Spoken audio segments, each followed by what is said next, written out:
Today in Empowering Workplaces, we're going to be talking about the importance of trust in the workplace with Dan Riley, co-founder of RADICL, and a guy who is extraordinarily passionate about making work better. Welcome to Empowering Workplaces, a show for anyone who wants to make work better and more fulfilling. We're your hosts, organizational psychologist Sanya Lucina and aspiring leader Guille Santana. Join us in today's inspiring conversation.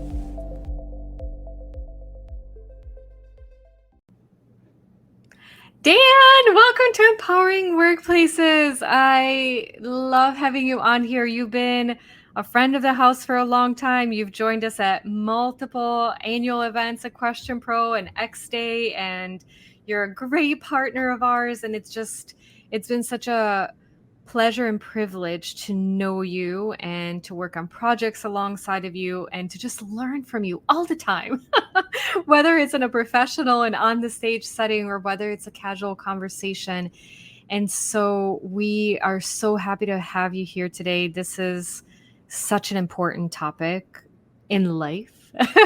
In life overall, and particularly in the workplace. And before, I'm so itching to dig into all the questions, but before we jump in, please take a moment to introduce yourself to our audience, whoever might not already know you. And please do us a favor of telling us not only about your professional background, but you actually have quite unique experiences that are maybe not so common to somebody in HR. So welcome, Dan. Yes, well, thank you, Sonia and Gia. Just thrilled to be here. I think we met close to 3 years ago, right around the time we were launching RADICL, which is my latest startup that I'm a co-founder of. Hardly a startup anymore. It still feels like it, so that's good. I hope it always feels like that. Just always a pleasure. And I'm constantly learning from you and your team, and the opportunities we've had. I'm always thankful and grateful for. So thank you for having me here. And yes, who am I? A little bit of my background. I'll make it very brief. I am definitely not a traditional, not that many of us are, a traditional HR person. I didn't grow up with the decision I want to work in HR. I kind of fell into it naturally. And I'm very happy I did, because as it turns out, HR technology and culture is actually really cool. It's a really cool business to be in because it allows you to inspire people, right? H stands for human. But a part of my life, and another piece that drives me, is my passion to create, and that manifests itself in music. So I've been a musician. I still am a musician. Earlier in my life, that is all I did. I wanted to be on the front of Rolling Stone. I wanted to be touring Madison Square Garden on a regular basis. And I had some success. I actually put out some records, had a record label, toured, did all, the rock and roll lifestyle for 10, 15 years. I also do a lot of film production work. Really believe in the power of storytelling. And so I love being able to do that through film. And I work with my brother on that as well. So that's keeps me balanced, and keeps me, I hope and I believe, keeps my brain activated in different ways from the kind of the right and left side of the brain. And I'm also a technologist at heart. I was coding since I was 10 years old. My dad, this is a funny story and really fast. My dad brought home the very first prototype PC. He worked at IBM. When I was about 10, he brought it home, and it wasn't even for sale yet. It was like the big prototype with the, I don't even know if this one had a disk drive yet. I can't remember. It had very, very limited storage.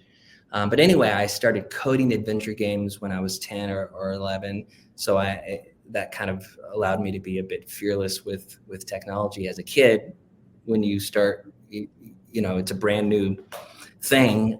And the fact that you could create something and all of a sudden it would present something back to you, whether it be words or graphics. It was just the coolest experience. So that's a little bit about me, and RADICL is my latest company, like I said, and we believe in unlocking epic work experiences for everyone.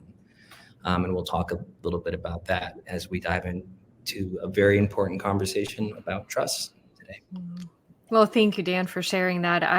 I'm always really in awe of your background, because very few people in our field are musicians and have produced movies and have done all these like really cool, I don't want to call it extracurricular activities. I feel like that really downplays it, but I think I love learning more about people. And I think like you said, we'll talk a lot about trust. And I think a lot of times that's such a foundational piece. Like the more you get to know somebody, the more you understand where they're coming from, the more you understand what they're passionate about. And it just builds this incredible foundation for a relationship that's much deeper and maybe in some ways much more meaningful than just knowing what somebody does for a living. So as we talk about trust, before we jump in, I'd love to ask you, when you think about trust, what does that mean to you? How would you, I guess, in other words, maybe how would you define trust? Yeah, I think of it.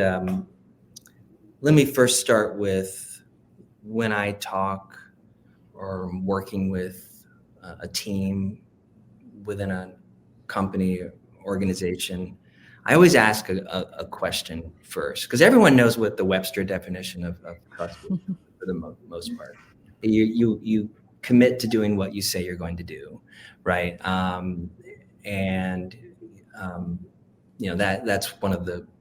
That's the core definition of trust. Within a work team or group of people, I always ask the question, what would it feel like if we trusted each other just a little bit more, right? How would we be able to bring a little bit of be more vulnerable in those moments, because I trust all of you around the table.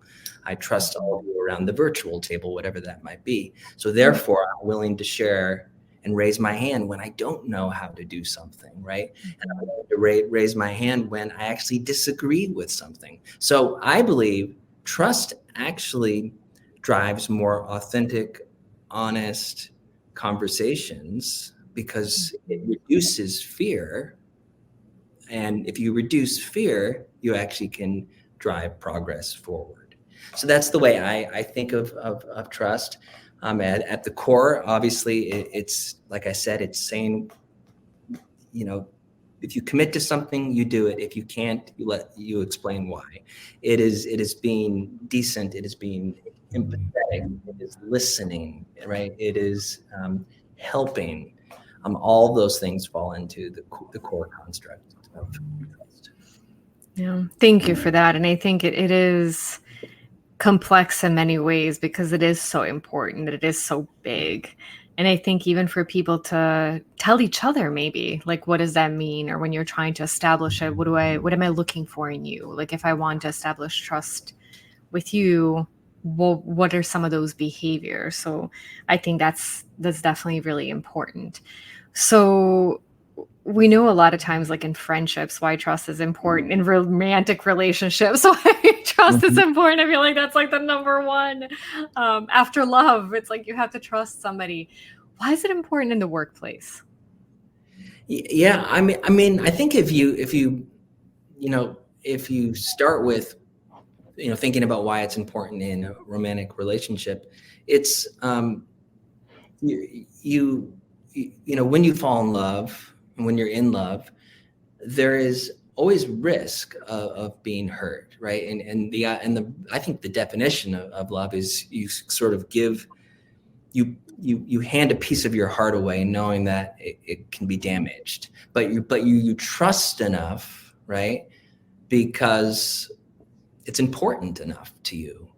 And that person is important enough to you, and the success of that partnership is important enough to you. So if you apply that same sort of thinking to the workplace, that's what trust is, right? The work that we are doing together is important, and I'm willing to step in and do everything I can to rally around the cause, the purpose of what we're doing, why we're doing it. And in order to do that, everyone needs to trust me and believe in my opinions and my thoughts, and I need to trust those around me.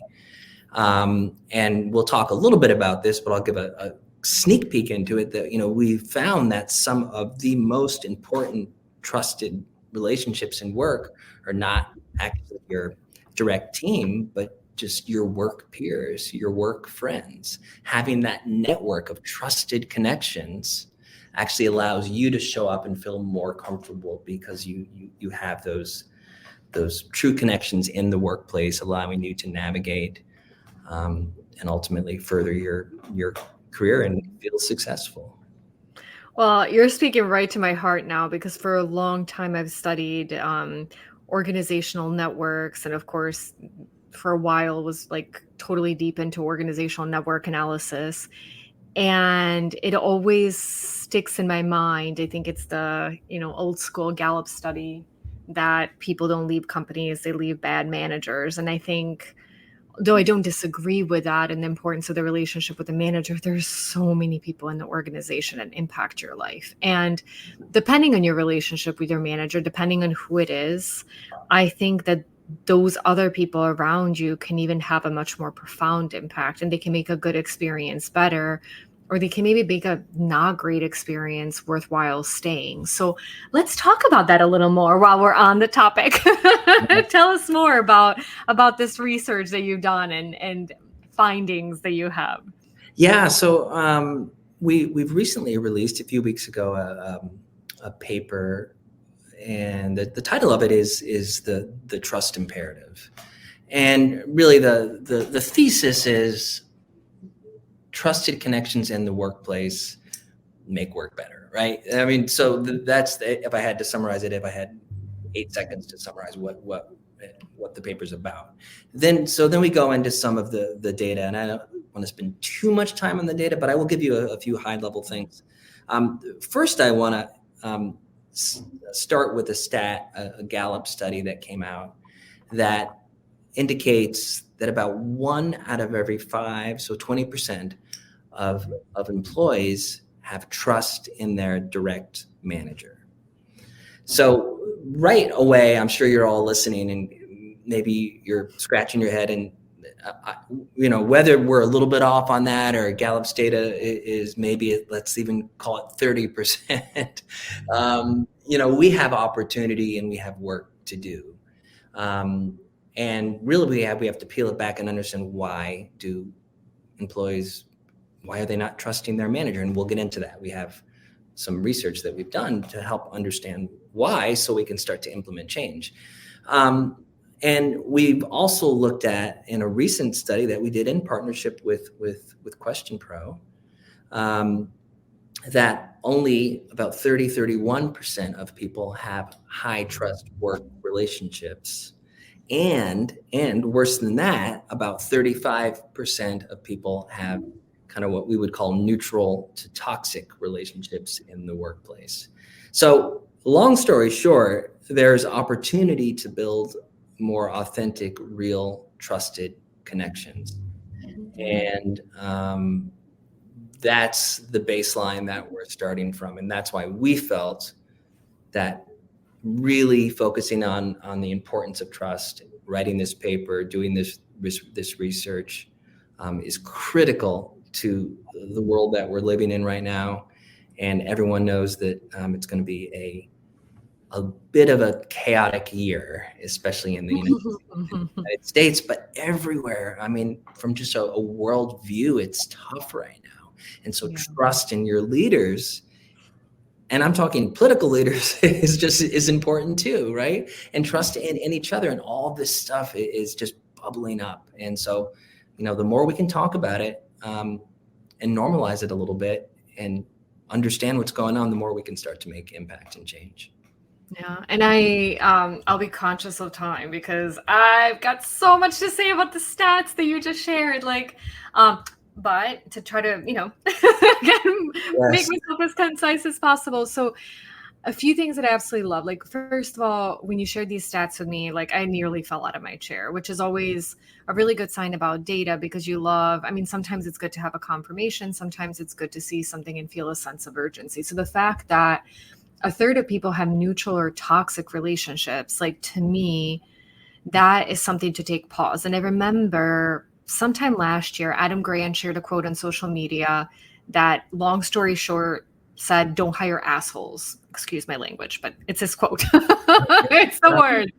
And I remember I looked at that and I was like, oh, absolutely, because I reflected on my own personal experiences. And I've worked on teams and in organizations that I love the people.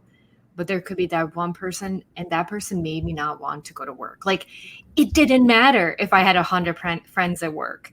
If there was somebody that I felt like I was just going to pass out if I encountered them at that point in time, that really changed the dynamic. And so to me, for organizations to think about, because I know there's still that debate, and I know we talk a lot about, culture and bottom line and performance, and you want to make sure you hit your numbers. But I think that statistic really goes back to say, in your hiring decisions, be really smart about every single person, because one bad person can really have a hugely negative impact on everything that you've spent so long trying to build.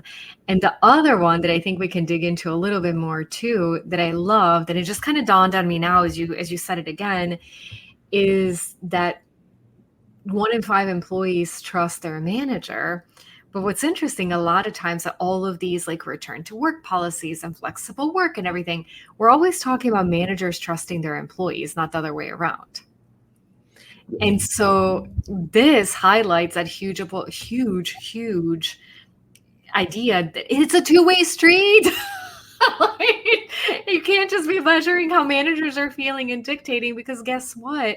If employees don't trust their managers, if they don't trust their decisions, if they don't trust that they do care about them and have their best interests at heart, like, you don't want to be in that environment. And I do believe that's a toxic environment. And now I'll let you talk because I know you're going to want to. I mean, I wasn't even going to bring this stat up, but a recent Gartner study, kind of in the reverse, exactly what you brought up. 4 out of 10 organizations do not trust their employees, right? So we have so again, like you said, Sonia, we could probably just geek out on data, and which we do on a on a regular basis. We could geek out publicly on it and really talk about this, and maybe that's down the road we should do that.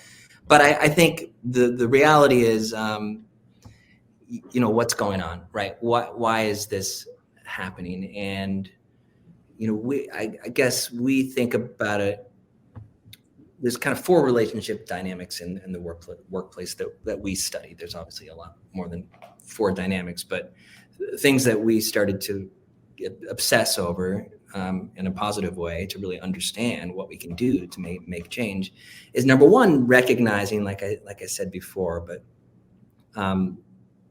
people and employees, workers in the organization, they can gain a different value from different types of relationships, right? Where we've gotten to focused on, this is my regular team, my direct manager, and I agree, one bad apple can sour it all. But in general, there are different types of relationships, and that span from mentors, from work friends, like we talked about, from skip managers. So for those that means kind of the next level up. So not your direct manager, but your manager of manager.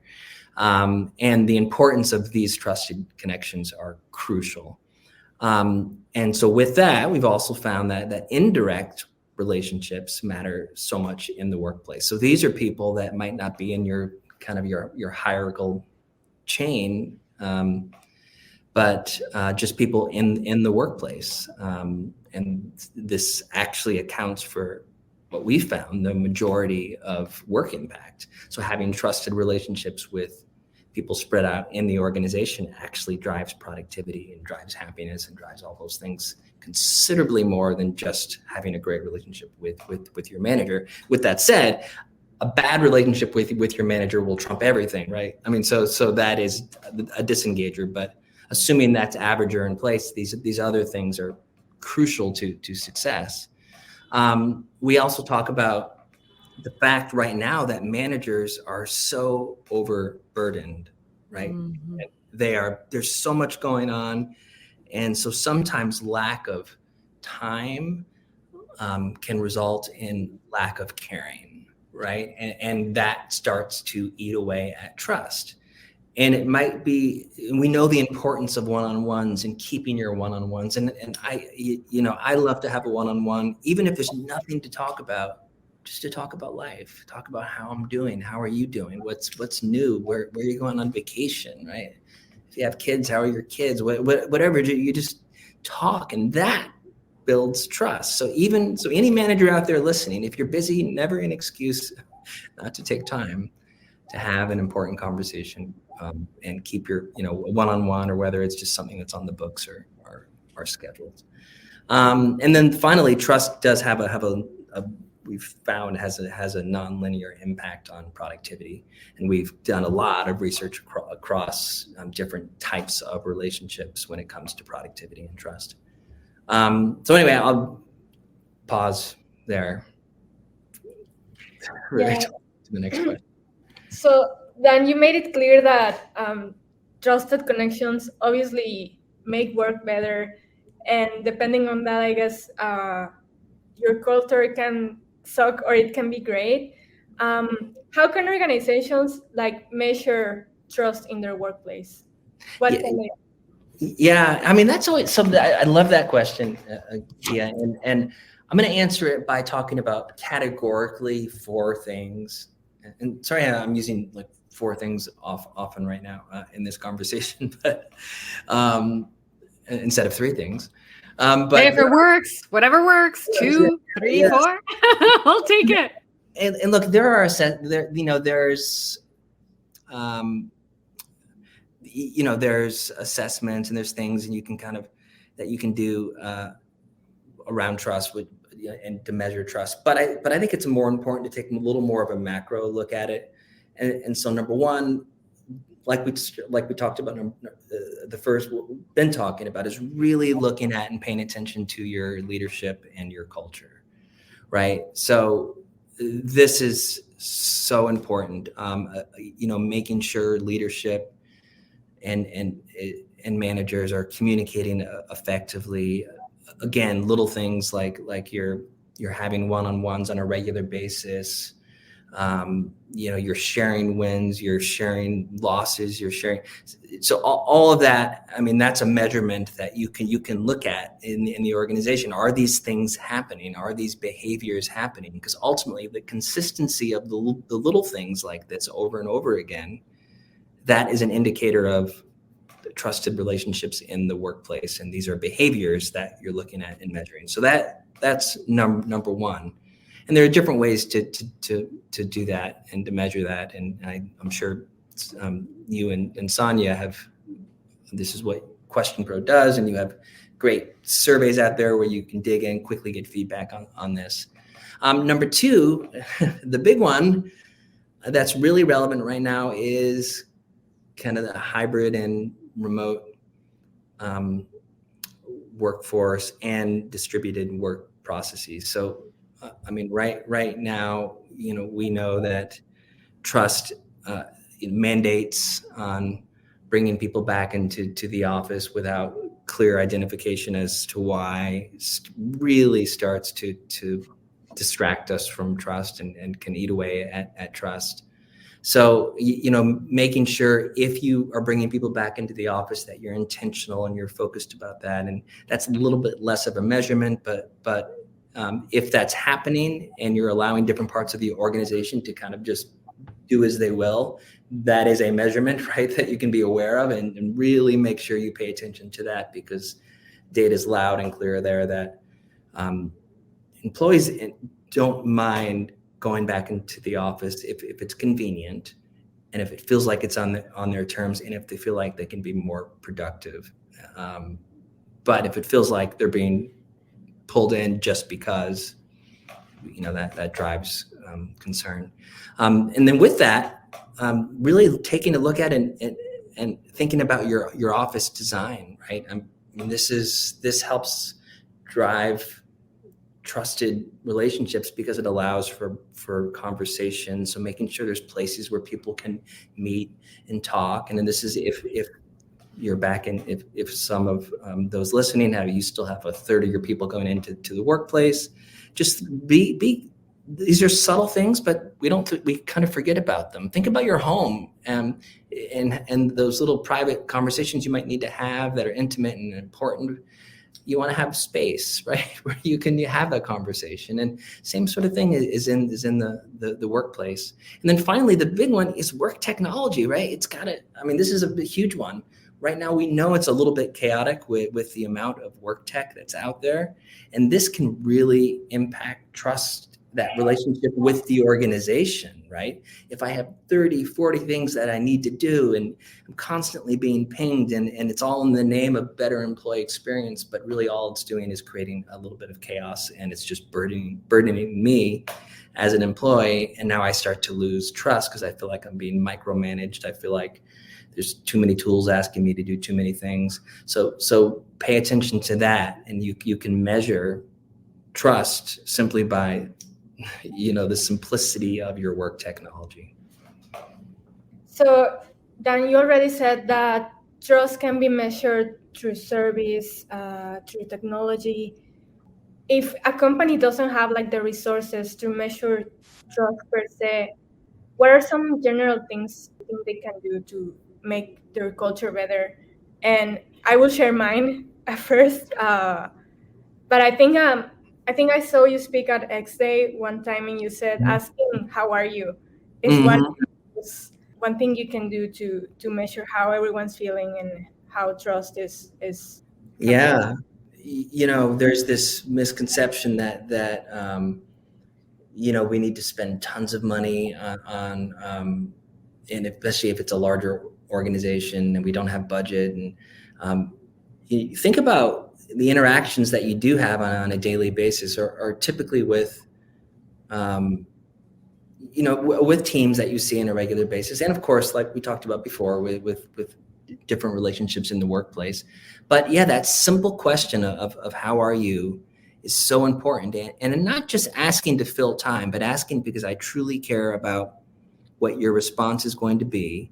And if I'm asking you that, Gia, you actually really care to give me an honest response.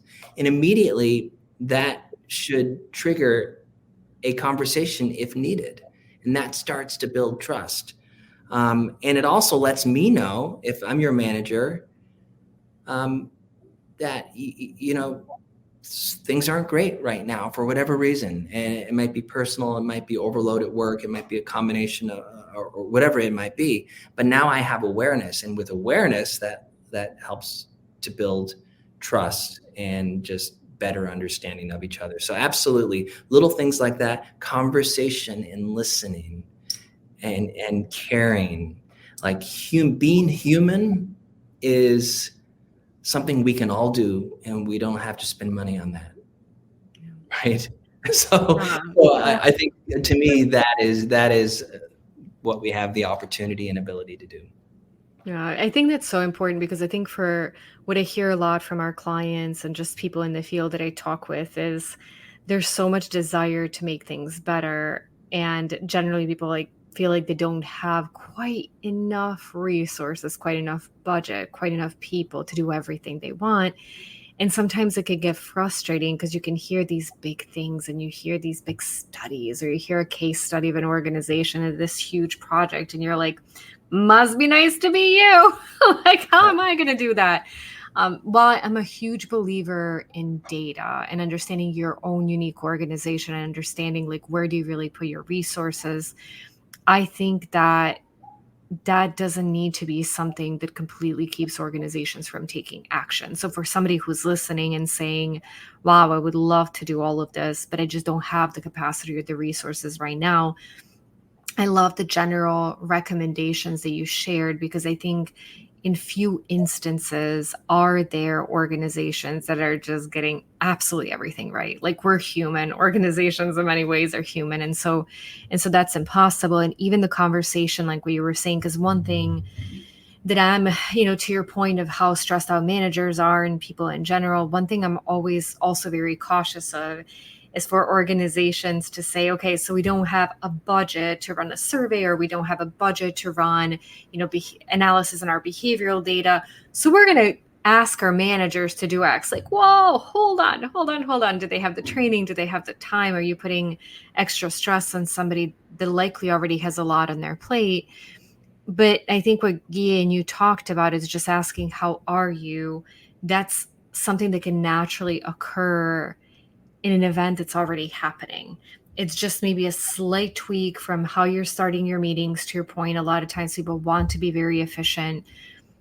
Pretty much everyone's stressed out, and you get in and you're like, man, I have a lot of projects. And I'll tell you, that happens to me with my team sometimes. Like, my head is spinning. I feel like there's so much to do. But I would say that maybe in 1% of my conversations have I gone in and said, listen, I'm so sorry. Like, how are you? Good. Okay, we're going to jump in. Like, I'm not going to ask about your family or not, like, just because like there's so much right now. But it is an exception more than the norm. And I will literally like apologize for it, because I know it's not me and I don't want the person to take it a wrong way. And usually they know why it's happening. But again, it is just a small change to something that's already happening in someone's conversation, in someone's daily agenda, but it changes that relationship. So I do think some of those things that you talked about are important for organizations to think about. It doesn't always have to be huge, and it doesn't always have to be this big strategy that's, led by the CEO and the CHRO. Like, it can be some basic things that seem very natural to business, but maybe we're not paying attention to today because we've just started like running on this wheel, and we haven't taken a step back to say, are we doing these things in the organization? Are we effectively doing them? And then maybe let's just do a quick double check to make sure that those things that we believe are important to our culture, that are actually happening effectively and consistently. Yeah, absolutely. And, just a quick analog to, since we've kind of been touching on relationships as a good analog, speaking about trust. I mean, if you think about, I'm not married, I was, and you think about wedding vows versus day-to-day interactions, what's more important? Right. And so what I mean by that is the wedding vows are the big things, right? I promise to do this. I promise to do this. These sort of big macro statements that senior leadership and CEOs and when your values and what you believe, culture, those are, and they're magical and they're beautiful. And they typically bring tears down your eyes. But what really matters are the things that happen in the hardest of moments and the toughest of times that you can't even imagine are going to happen.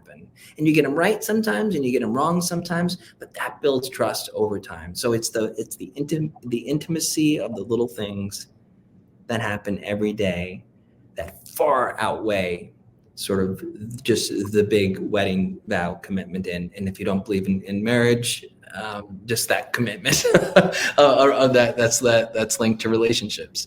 So I think that's just a kind of an interesting analog to apply to what you just said, Sonia. Yeah. Thank you, Dan. I think this has been, it's just an eye-opening, aspiring conversation, I think, for us, like in our daily lives and our organizations, and hopefully for our listeners too. So before we wrap up and say our goodbyes, is there any last thoughts, suggestions that you'd want to share with our listeners? Well, first, I'm honored that this, I think I just want to congratulate you, Gia, and now you and Sonia together and this podcast. I've been a fan of it since you started it.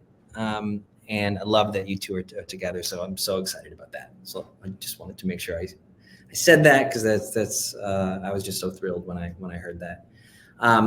And I guess the way I would just end this is to remember that, work is personal, and we all do bring a lot of who we are and ourselves into the workplace. And this is our history, right? We can't our history is our history. We bring it with us. What we choose to bring forward, that's up to us, but we still have it. Our personal lives, our personality, right? Our preferences on how we work, where we work, our different motivations for why we work, right? The networks that we have, the experiences that we have, the skills that we have. I mean, this is complexity around work.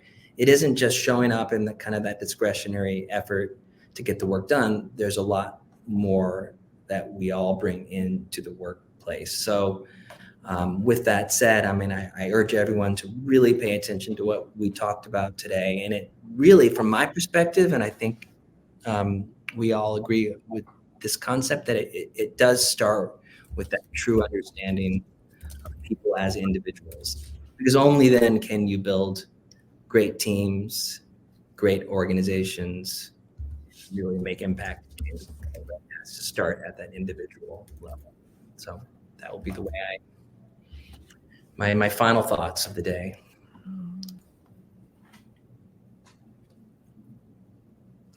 Thank you so much, Dan. It was wonderful to have you on. Always just a wealth of information, a wealth of inspiration. Again, I'm so glad we were able to talk about this important topic. And thank you, Kia, so much for your questions and your insights. It's amazing to have you as a co-host. I love our new setup. Thank you, Dan. Thank you so much. Thank you, and it's great to see you both. Always puts a smile on my face, and you won't be able to see that, those listening to audio, but I am smiling.